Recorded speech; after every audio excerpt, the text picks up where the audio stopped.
Mesdames et messieurs, bonsoir et bienvenue en cette soirée de fête où nous mettons à l'honneur les âmes disparues de ce monde. Permettez-moi tout d'abord de vous remercier d'avoir accepté mon invitation, car ce soir, vous allez assister à une représentation, voire même à une déclaration. Mais rassurez-vous, ce soir, vous ne serez pas seul.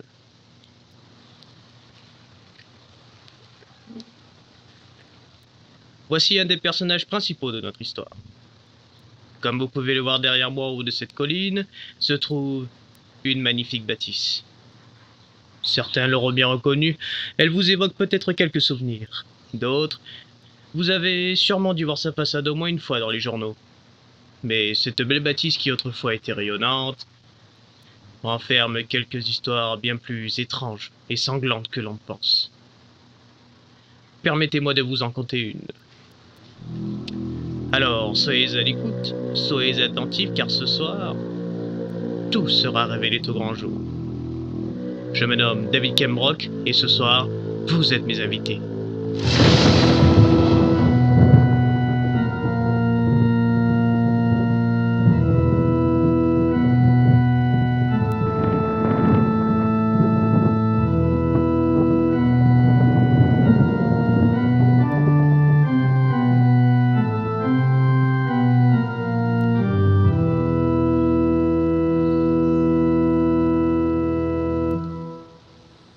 C'est au cours d'une rayonnante journée qu'Abraham Phillips, détective de la ville de Parkside, reçut un coup de téléphone.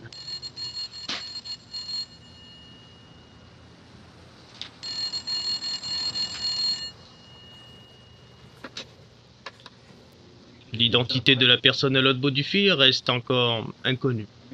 Ce qui n'effraya point Phillips qui avait l'habitude de travailler pour des anonymes, demandant la surveillance de leurs proches. Car oui, avant d'être l'homme qui a arrêté Tika Cerrone, évadé depuis peu maintenant, détective Phillips était connu pour ses qualités d'investigation dans les relations extra-conjugales.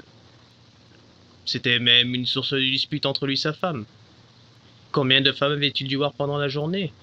Combien de femmes avait-il dû prendre en photo pendant la journée? Les doutes persistaient dans la tête de Madame Phillips, connaissant le passé tumultueux de son mari. Son beau-frère avait même dû le corriger de manière peu délicate. Enfin, passons, je m'égare. L'appel fut bref, mais les choses les plus importantes étaient sur papier. Le détective Phillips avait rendez-vous sur le palier de ce manoir pour une raison que je ne connais point.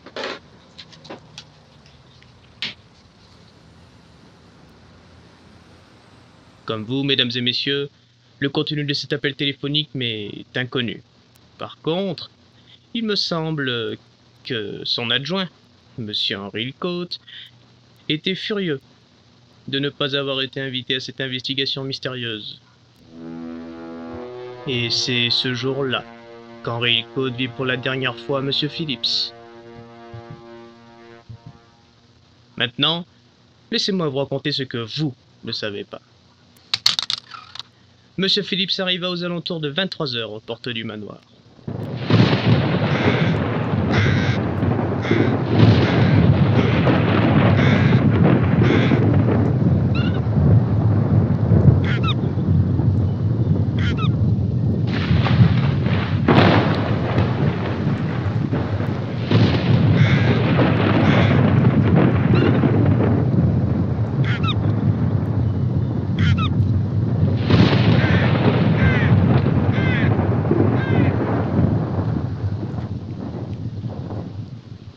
Arrivé devant la porte, il tenta de signaler sa présence.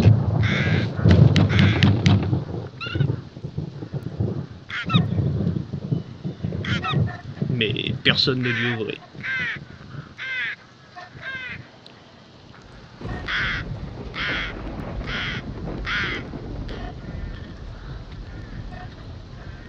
Il pensa alors s'être trompé de destination.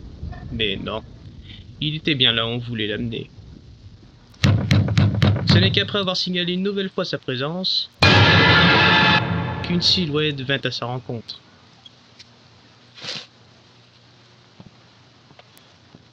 Je ne vais pas vous mentir ni créer de suspense là où il n'y a pas lieu d'en avoir. Abraham Phillips disparut quand il rencontra cette silhouette.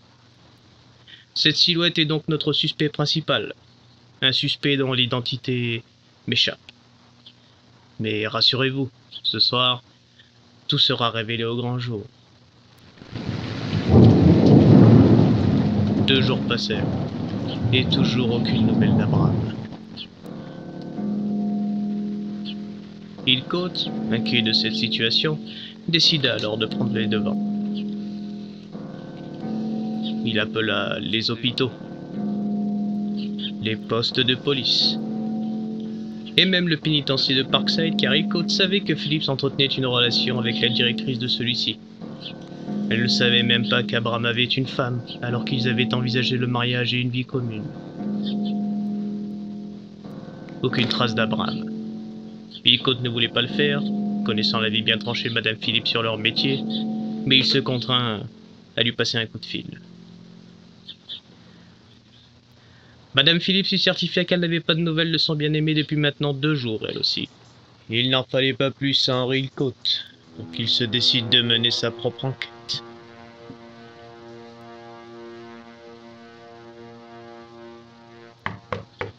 Et comme son prédécesseur, il n'obtint aucune réponse.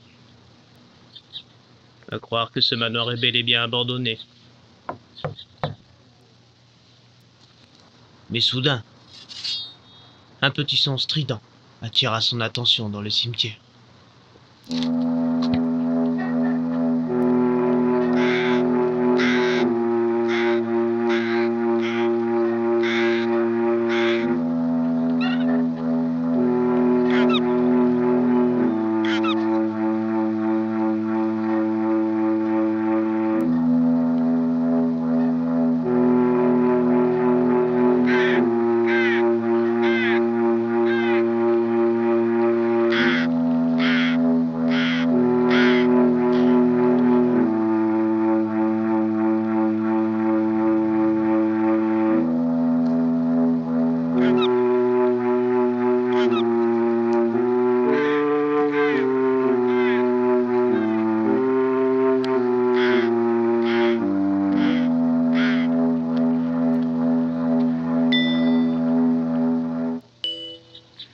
Après cette petite excursion crépusculaire, le constat était sans appel.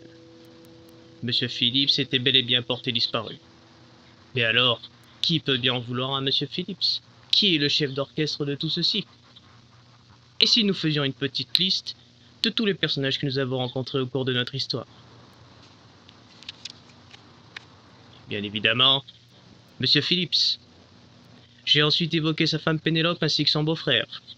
J'ai évoqué Chica Cerrone, le célèbre gangster évadé depuis peu maintenant du pénitencier.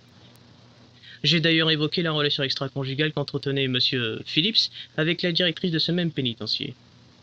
Et il nous reste bien évidemment Henry Hillcoat, son bras droit. Mais alors, parmi tous ces suspects, qui peut bien en vouloir à Monsieur Phillips? Il manque une personne à cette liste. Depuis le début, nous vous écoutons raconter votre infâme histoire. Quel homme cruel vous êtes pour faire le récit d'un meurtre si terrible que vous avez orchestré. Du calme, Monsieur Hillcoat. Comme je vous disais ce soir, tout sera révélé au grand jour. Si vous êtes tous face à moi ce soir, c'est pour connaître non pas le coupable, mais les coupables, n'est-ce pas? Vous avez trouvé un morceau de tissu qui m'appartient dans ce cimetière, certes. Mais le coup de téléphone que votre associé a reçu de la part d'une personne inconnue, cette même personne qui est le chef d'orchestre de tout ceci, ce n'est pas moi. Je ne suis que l'exécutant. Il y a donc une autre personne. Exactement. C'est d'ailleurs la raison pour laquelle vous êtes tous ici. Connaître tous les acteurs de cette affaire. Allons, mesdames et messieurs. Un détail vous aurait-il échappé au cours de notre histoire ?